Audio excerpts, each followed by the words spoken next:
시선을 안으로 돌리는 것 같습니다. 당 내부에서도 들깨가 되시는 걸까요? 일단 지분 있는 분들부터 지금 강성 발언으로 공격을 하기 시작했던데 태극기 집회부터 먼저 겨냥하시더라고요. 네, 김성태 원내대표가 우리 당이 태극기 보수에 갇히면 만년 야당이 된다는 말을 했습니다. 그러자 이제 태극기의 어떤 상징이라고도 할 수 있죠. 김진태 의원 같은 경우는 태극기 집회를 멀리 했는데 대선도 지고 지방선거도 졌다. 이대로면 다음 총선까지 정말 패배할 것이다. 이런 말을 했는데요. 사실 저는 이 자유한국당이 지난 대선과 지방선거에서 진 게 태극기 집회를 멀리해서 진 것입니까? 그것은 아닙니다. 지난 박근혜 전 대통령 최순실 국정농단에 대한 심판을 받은 것이고 지방선거 같은 경우도 태극기 집회를 멀리해서 패배한 게 아니라 사실 가장 큰 책임은 홍준표 전 대표에게 있다는 게 모든 여야 국회의원들의 공감된 의식일 겁니다. 이런 상황에서 이 김진태 의원의 이런 발언은요. 이번에 김병준 비대위 체제에서 당무감사, 원내위원장 교체한다는 말, 또 원내위원장들도 교체할 수 있다고 하지 않습니까? 첫 번째 후보가 김진태 의원이라는 것은 모두가 알고 있는 사실입니다. 그런 상황에서 김성태 원내대표에 대해서 견제를 하는 것도 있지만 이런 분들이 지금 각을 세우면서 자신의 존재감을 부각시켜서 인적 청산 대상이 되려는 것을 피하려는 게 아닌가. 그러한 복잡한 한국당 내부의 사정이 읽혀져 있는 그런 갈등이라고 보여집니다. 네. 지금 뭐 김성태 원내대표에 대해서는 친박분들의 계속 힘을 합쳐서요. 탈당하고 그러다 다시 돌아오신 분 아니냐라고 공격을 하는 것 같던데요. 저렇게 일단 안에 김병준 비대위원장이 할 것 같은 그런 지분 있는 분들에 대한 공세를 어떻게 해석하십니까? 평론가님. 그러니까 한마디로 요약을 하면요. 가자 차기 당대표. 아, 그래요? 예. 그래서 제가 보기엔 얼마 전에 그 원내대표 교섭단체 대표연설 때도 상당히 그러니까 공격적인 그 표현들, 공격적인 발언들을 내놔가지고 국회가 한번 들끓었던 적이 있지 않습니까? 당 내외에서 지금 뭐 굉장히 논란이 되기도 하고 문희상 의장이 발끈하기도 하고 이런 일까지 있었는데 저는 이걸 일부러 논란을 유발을 했다라고 저는 생각을 해요. 그래서 이걸 통해서 결국은 뭐냐 하면 그러니까 보수 진영에 대한 보수 진영 내에서의 본인의 존재감을 최대한 부각시키겠다. 이게 1차 목표가 있다라고 봅니다. 그렇게 해서 그러니까 보수 중에서 그래도 자기 목소리를 내면서 지금 뭐 문재인 정부에 대해서 할 소리를 할 만한 사람은 나밖에 없다. 그러니까 홍준표 전 대표가 물러나고 난 그 빈자리를 본인이 빨리 빠른 속도로 그 자리를 채워가려는 생각을 지금 하는 게 아닌가 싶어요.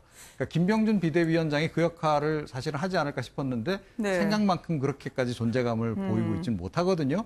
그리고 이념 정체성 부분에 대해서도 보수 진영에서는 약간 회의적인 시각이 있고 그 틈을 지금 노린 거다라고 저는 생각을 하고 아마 이런 식으로 논란을 유발하는 행위는 앞으로도 당분간 계속 이어질 가능성이 높다. 여기가 그 말씀을 정리해보면 놓치지 않고 지금 치고 나오신다라는 말씀인 것 같은데요.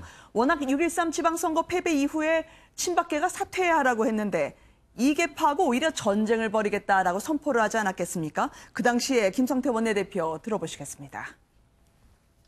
더 이상 과거 호가호위한 세력들이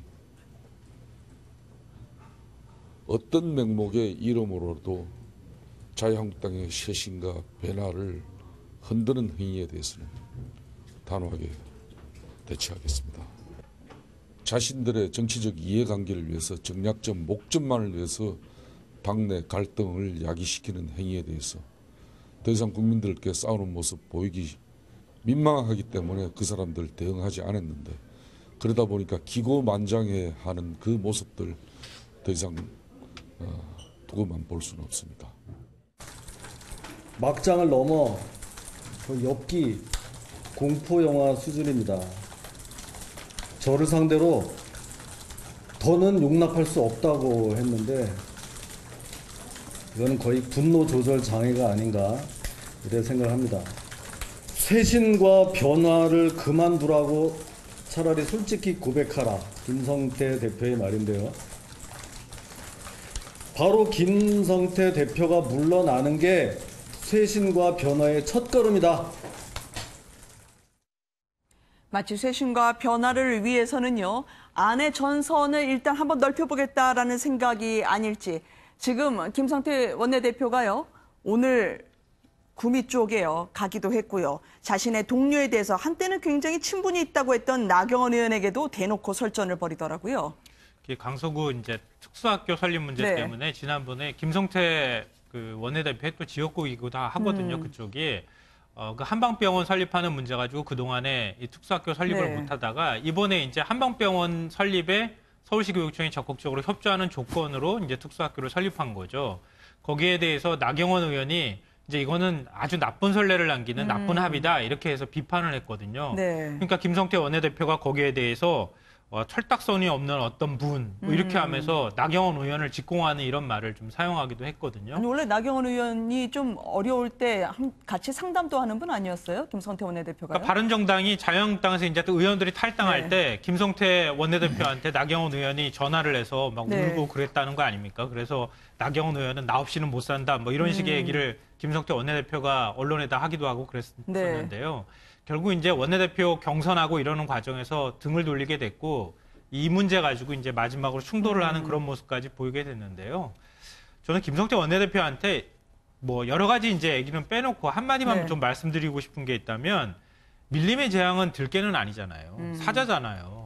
그러면 들깨는 아무나 막 공격해가지고 물어뜯는다 그러면 사자는 꼭 필요할 때 먹이를 가서 물어뜯고 먹게 되는 그런 거잖아요. 네. 이게 김성태 원내대표는 너무 좌충우돌하면서 막 공격하는 모습을 보이는 건 저는 별로 도움 안 될 것 같아요. 개인적으로 김성태 원내대표의 인기를 위해서도 당내 지분을 위해서도 이렇게 너무 많은 적을 만드는 건 그렇게 좋은 행동 같아 보이지는 않거든요. 네. 뭐 출산주도 성장 문제 같은 경우에도 지금 좌충우돌 많은 사람들이 반발이 좀 있는 상황이기도 하고 또 당내에서 김성태 원내대표가 김병준 비대위원장을 데리고 온 당사자가 바로 나다. 그러면서 네. 내가 지분이 제일 많다 이렇게 생각하고 있는지는 모르겠지만 그러면 조금 더 당내에서 거기에 격에 걸맞게 김성태 원내대표가 막 공격하는 모습보다는 좀 적당한 타이밍에 확실하게 공격하는 모습을 보이는 게 지금으로서는 더 득이 되는 거 아닌가 싶은 생각이 들어요. 네. 어쨌든 이 끝이 어디로 갈지요. 인척천상과 관련해서는 내가 감잡았다라는 듯이 활동을 하고 있는 김성태 원내대표를 전해드리고 있는데요. 오늘 의미심장한 행보를 구미로 가서 했습니다.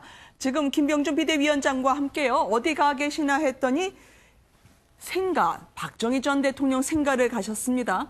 영상으로 한번 먼저 만나보시도록 하겠습니다. 어떤 이야기가 나왔을지요.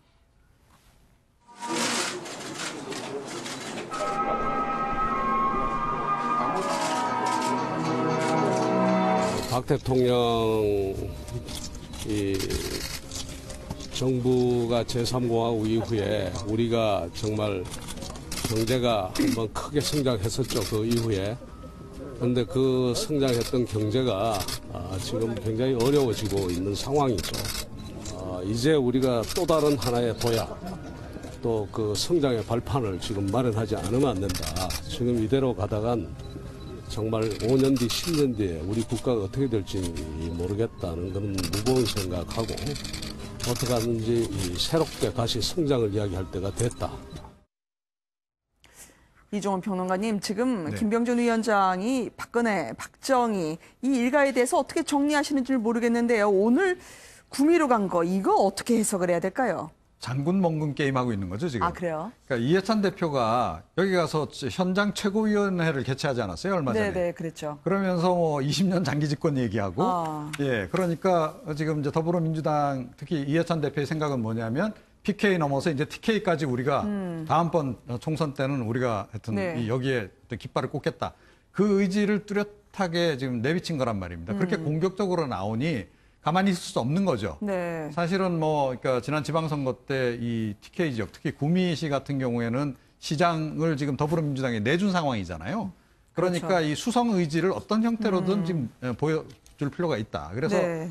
이 부분에 있어서는 사실은 개파가 모두 한마음 한뜻인 거죠. 자, 그래서 김병준 비대위원장도 가고 당연히 네. 김성태 원내대표도 가고 지금 이 부분에서는 행동 통일을 지금 하는 그런 모습을 보이고 있는 그런 상황입니다. 그럼 어떻게 정리하신다는 거예요? 이제 마지막으로 인사하러 가신 거예요? 아니면 복선이 있는 인사인 거예요? 저는 이제 칼을 뽑기 전에 예의를 갖춘다 이렇게 보는데요. 아, 마치 현충원 가듯이 간 거예요? 그렇죠. 이제 박근혜 전 대통령에 대해서 입장 정리한다고 했잖아요. 네. 김병준 비대위의 자유한국당은 박근혜 전 대통령과 정치적으로 완전히 결별하는 선언을 할 가능성이 대단히 높습니다.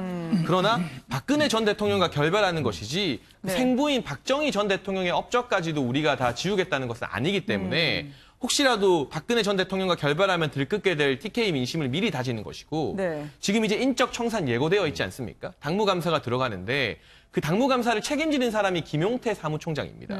사실 저는 김병주 위원장의 칼이 될 거라고 보고 있고 상당히 많은 현역 위원장들과 현역 의원들을 잘라낼 것으로 보여지는데 역시나 TK 같은 텃밭에서 인적 청산하게 되면 교체가 굉장히 많이 일어납니다. 그렇게 되면 TK 지역을 중심으로 불만이 제기될 수 있는데요. 그것을 미리 사전에 TK 민심을 다져놓음으로써 인적 청산에 대한 어떤 사전 정비 작업까지 했다. 그래서 이제 김병준 위원장이 본격적으로 박근혜 전 대통령과도 선을 긋고 TK 지역을 중심으로 한 과거의 국회의원들도 청산하는 작업, 칼을 뽑기 이전에 마지막으로 예우를 갖추면서 민심을 다지는 작업이다. 저는 이렇게 해석이 될 것 같습니다. 아, 저 구미 특히 보수의 심장이라는 대구와 TK를 한번 찾아가면서 폭풍 전야를 예고하는 것 같다라고 해서 자유한국당도 언젠가 또 시끌벅적 당이 한번 인적 청산의 바람이 불 수 있다는 그런 의견을 제시를 해주셨습니다.